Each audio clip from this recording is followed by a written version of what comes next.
Janasena party తరపున ఎన్నికల ప్రజాప్రతినిధులు అందరికీ ఆత్మీయ సత్కారం చేసిన ఉప ముఖ్యమంత్రి వర్యులు జనసేన పార్టీ అధ్యక్షులు శ్రీ పవన్ కళ్యాణ్ గారు.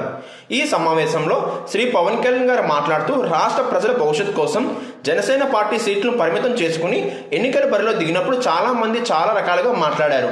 మనం తీసుకున్న 21 సీట్లు 175 తక్కువే కావచ్చు, కూటమి 164 చోట్ల విజయపేరి మోగించడంతో ఆ 21 సీట్లు వెన్నెముక అయ్యాయి. క్షేత్రస్థాయిలో ప్రజలు జనసేన తీసుకున్న నిర్ణయాన్ని స్వాగతించారు. ఎక్కువ ఓట్లు చీలకుండా కూటమికి ప్రజలంతా అండగా నిలబడిన తీరు, జనసేన పార్టీ పోటీ చేసిన ప్రతి చోట గెలిచిన తీరు రాష్ట్ర రాజకీయాలను సమూలంగా మార్చగలిగింది.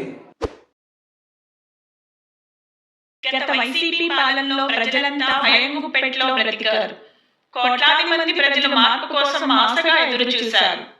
రోడ్ల మీదకి రావాలంటే భయం, అభిప్రాయం తెలియజేయాలంటే భయం, కనీసం సోషల్ మీడియాలో ప్రభుత్వానికి వ్యతిరేకంగా ఒక పోస్టు పెట్టాలన్నా భయపడే పరిస్థితి ఉండేది.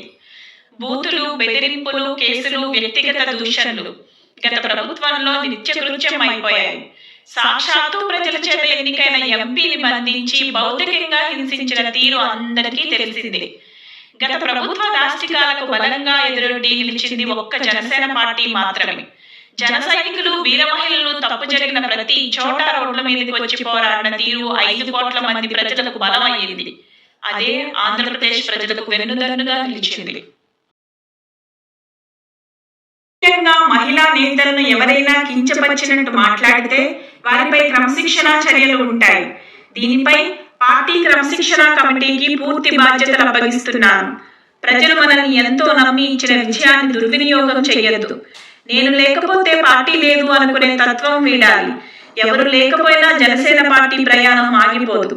అనంతరం సమావేశమైన తర్వాత ఆత్మీయ సత్కారంలో ప్రజాప్రతినిధులతో పాటు 2 అనాథ శరణాలయాలకు కూరగాయలు మరియు 1,00,000 రూపాయల చొప్పున విరాళం అందించారు.